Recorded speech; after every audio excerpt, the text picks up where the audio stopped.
மா மோ சாப்பாடு கொண்டு வாங்க, பசிக்குது. அப்பா கொண்டு வரேன்னு கத்தாத. ராத்திரி 8 மணி ஆயிட்டா போதும் உன் குரல் வால்யூம் அப்படியே 10 மடங்கு அதிகமாயிடுது.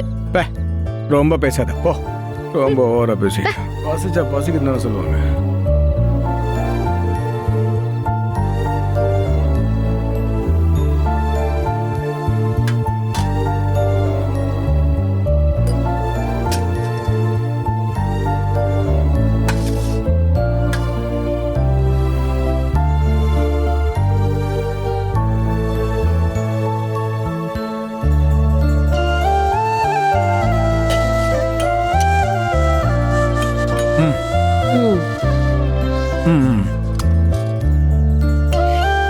இன்னைக்கும் சாப்பிட்டிருக்கியா?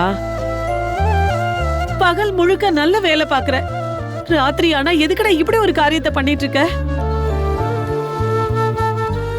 என்னைக்கு உங்க அக்காவும் மாமாவும் நிலாவை நம்ம கையில குடுத்துட்டு போனாங்களோ அன்னையில இருந்து நீ இந்த பழக்கத்தை ஆரம்பிச்சு இப்ப எவ்வளவு சொன்னாலும் விடுவனாங்கிற. பசிக்குதுன்னு சாப்பிட வந்தேன். இப்ப நான் சாப்பிடவா வேணாமா? சாப்பிடுப்பா, நான் எதுவும் சொல்லல. உடனே இத சொல்லி மிரட்டாத. இதுக்குதான் காலகாலத்துல ஒரு கல்யாணத்தை பண்ணிக்கடான்னு சொல்றது. நான் கேட்டாதான் நீ எடுத்தெறிஞ்சு பேசுவ. ஆனா உனக்குன்னு வந்தவ கேள்வி கேட்டா உன்னால பதில் சொல்ல முடியாதுல்ல. அப்படியாச்சும் ஒரு கல்யாணத்தை பண்ணி வைக்கலான்னு நான் எவ்வளவோ சொல்றேன். ஆனா நீ கேட்க மாட்டேங்கிற. அப்படியே நான் கல்யாணம் பண்ணிக்கிறதுக்கு எல்லாரும் வரிசையா காத்துக்கிட்டு இருக்காங்க பாரு. நான் தான் வேணான்னு சொல்றேன், நீ வேற. ஏன் ராதிகா இல்லையா?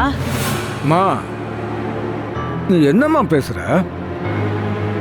அவளுக்கு எனக்கு எவ்வளவு வயசு வித்தியாசம் இருக்கு. நான் தூக்கி வளர்த்த பொண்ணுமாவ. இந்த பாருங்க, பூர்ணி ராதிகாவை நான் வித்தியாசமா இல்லாம தான் பார்த்துட்டு இருக்கேன். இப்படி திடீர்னு வந்து ராதிகா கல்யாணம் பண்ணிக்கோன்னா ஏன்? சரிப்பா விடு. ராதிகாவை கல்யாணம் பண்ணிக்க வேண்டாம், வேற யாராச்சும் கல்யாணம் பண்ணிக்கலாம்ல.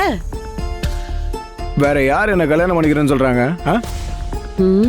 அப்படியே கல்யாணம் பண்ணிக்கிறேன்னு வந்தாலும் நிலா இருக்கான்னு தெரிஞ்சதும் நிலாவை ஹாஸ்டலுக்கு அனுப்பு, நிலாவை உங்க அம்மா பார்த்துக்கிட்டோம், நம்ம தனி கொடுத்தனம் போலான்னு அது இதுன்னு பேசுறாங்க.